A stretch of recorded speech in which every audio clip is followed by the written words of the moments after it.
이번에는 일본 매체 리얼사운드에 게재된 한국 드라마 돌풍에 대한 리뷰 기사를 소개하는 영상입니다. 돌풍은 금년 6월 28일 공개된 넷플릭스 오리지널 12부작 리미티드 시리즈로 우리나라의 대표적인 사회파 작가 박경수가 7년 만에 내놓은 신작 드라마입니다. 주연 배우인 설경구와 김희애의 손에 땀을 쥐게 하는 쫀득쫀득한 연기 대결이 일품으로 통상적인 16부작의 드라마가 아닌 12부작이라는 것이 아쉽다는 생각을 하며 결국 하루 만에 12화 전부를 씹어먹고 말았습니다.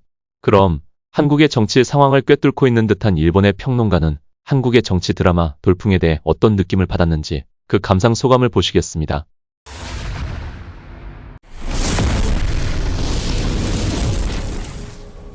한국 드라마 돌풍은 선거 시즌인 지금 봐야만 하는 하나의 작품. 압도적인 리얼리티로 정치란 무엇인가에 대한 질문을 던진다. 이번 여름은 정치에 대한 시선이 뜨겁다. 현재 미국에서는 오는 11월 대통령 선거를 위한 대선 후보 경선 토론회가 열리고 있다. 그리고 일본 도쿄에서는 4년 만에 도쿄도지사 선거가 있다. 현직 도지사의 지난 8년간의 성과를 묻는 의미에서도 일본의 수도로서 국정에 대한 영향력을 생각하는 의미에서도 일본 전역의 주목을 받고 있다. 일본의 지방자치단체장의 재선은 임기 중 사퇴를 제외하고 4년에 한 번뿐이다. 국민이 정치에 직접 참여할 수 있는 기회는 많지 않다. 알다시피 한국에서는 미국과 마찬가지로 대통령을 직접 뽑는다. 이기까지 재임할 수 있는 미국과 다르게 임기의 5년을 마치면 재선을 할 수 없는 단임제이다. 과거 권력자들이 정권 유지를 위해 선거제도를 자신에게 유리하게 변경하고 간선제를 시행한 한국에서는 1987년 6월 민주화 선언에 따른 헌법 개정으로 국민에 의한 직선제가 부활 정착되었다. 한 번 빼앗겼기 때문에 한국인에게 위정자를 선택하는 것은 국민의 절실한 생존권이다. 이 사람이라고 결정한 후보자를 자신들의 대표로서 전력을 다해 국정에 내보내기 위한 열정은 그래서인지 모른다. 6월 28일부터 방송된 넷플릭스 드라마 시리즈 돌풍은 지금이야말로 꼭 봐야 할 드라마다. 장일준 대통령 정권에서 국무총리를 맡고 있는 박동호 역의 설경구는 부패 의혹으로 체포가 임박했다. 그러나 진상은 정수진 경제부총리 역의 김희애가 자신의 남편 한민호의 기업 유착을 숨기고 뒷돈을 챙긴 대통령을 지키기 위해 박동호에게 죄를 뒤집어 씌운 것이었다. 이들의 비리를 고발하려던 서기태 의원은 두 사람에게 보복당하여 스스로 목숨을 끊는다. 서기태와는 검사 시절부터 절친이었던 박동호는 자신에게 오명을 씌우고 서기태를 죽음으로 몰고 간 자에게 심판을 받게 하기 위해 대통령 암살을 기도한다. 각본을 맡은 사람은 박경수 작가. 부패한 재벌과 정치에 희생된 딸의 복수를 다짐하는 아버지의 모습을 그리는 추적자. 거대 기업을 무대로 인간의 욕망을 도려내는 황금의 제국. 시한부 선고를 받은 악덕 검사가 처음으로 정의를 실행해 나가는 펀치. 인간의 권력에 얽힌 드라마 권력 3부작으로 이름을 날린 사회파 작가다. 인간이 얼마나 권력을 원하고 온갖 방법을 동원해 대의명분을 만들어내는지 라든가 악행을 저지른 자에게 저항하는 서민의 모습을 현실에 축을 두는 리얼리티로 고품질의 엔터테인먼트 작품으로 만들어냈다.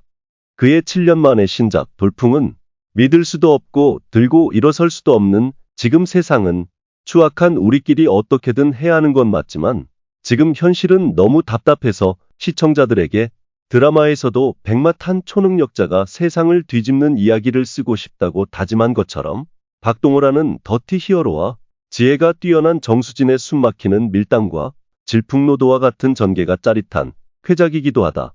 성경이나 카이사르 같은 역사적 인물을 비유하면서 추악한 세상을 견디지 못하는 나를 위해서 불의한 자들의 지배를 받아들이지 못하는 나를 위해서 같이 가자 지옥으로 박동호라든가 강한 것이 옳은 것을 이깁니다. 정치가 그래요. 정수진 같은 지성을 느끼게 하는 간결한 대사도 훌륭하다.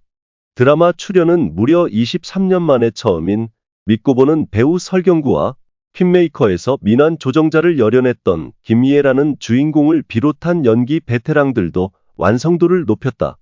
또한 한국 정치 드라마가 특기인 탄탄한 설정도 여기저기 꾸며져 있다. 가령 장일준의 노벨 평화상 시상은 김대중 전 대통령의 실제 에피소드이며 박동호의 대사, 내 미래에 박동호는 없다라든가, 마지막에서 추락사를 가장한 묘사는 노무현 전 대통령을 상기시키는 등 실존 정치인과의 유사점이 한국에서도 지적되고 있다.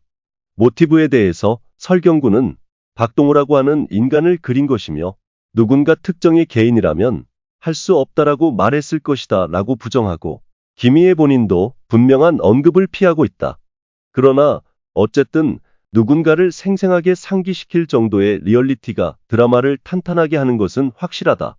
특히 신선한 것은 남성과 여성 정치인이 서로를 따돌리고 함정에 빠뜨리는 등 완전히 대등하게 맞부딪히는 스토리라인이다. 박동호에 의한 암살 시도로 혼수 상태로 후송된 대통령을 정수진은 대통령의 죽음을 이용해 후계자가 되기 위해 숨통을 끊는다. 대기업 비리를 파헤치기 위해 몸부림치던 검사 박동호에게 정계 변신을 종용한 것은 장일준이었고 그의 오른팔이었던 정수진은 좋은 선배였다. 원래는 인권 변호사로 청렴했던 장일준을 도와 높은 지위에 앉히기 위해 손을 맞잡은 박동호와 정수진은 어느새 서로 다른 길을 걷게 되어 적수가 된다. 이런 애증의 이야기 구조는 야쿠자나 갱이라고 하는 남자 사회의 크라임 느와르에서 보여져 왔지만 그때의 여성은 남성을 지켜보든가 그들에게 희생되든가 하는 것이었다. 정치 수완에 능하고 온갖 꼼수를 부리는 정수진이 가진 함축성은 일반적인 여성 캐릭터 설정에서 벗어나 있어서 볼만하다. 드라마가 가진 깊은 메시지도 돌풍의 매력. 스토리나 캐릭터 설정뿐만 아니라 드라마가 가진 깊은 메시지 또한 이 작품의 매력이다. 동호는 비리를 은폐한 수진에게 왜 당신은 독재에 반대하고 쿠데타에 저항을 했으며 산업화를 달성하고 나라를 발전시켰는데? 라고 따져 묻는다. 30년 전 수진은 운동권 단체의 선전부장으로 권력에 저항했다. 그의 변절은 한국에서 정치경제의 중추를 담당하는 586 세대의 모습을 잘 상징하고 있다. 586 세대는 예전에는 386 세대라고 불렸고 이쪽이 더 귀에 익다는 분들도 많지 않을까? 1990년대 30대, 1980년대 민주화 투쟁에 연루된 1960년대생으로 이들이 현재 50대가 된 지금은 586 세대로 불리게 됐다.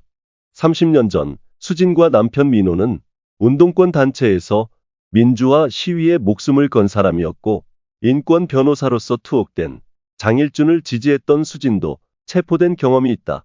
훗날 동호와 수진의 정적이 된 조상천 의원은 수진에게 가혹한 고문을 가한 공안검사였다.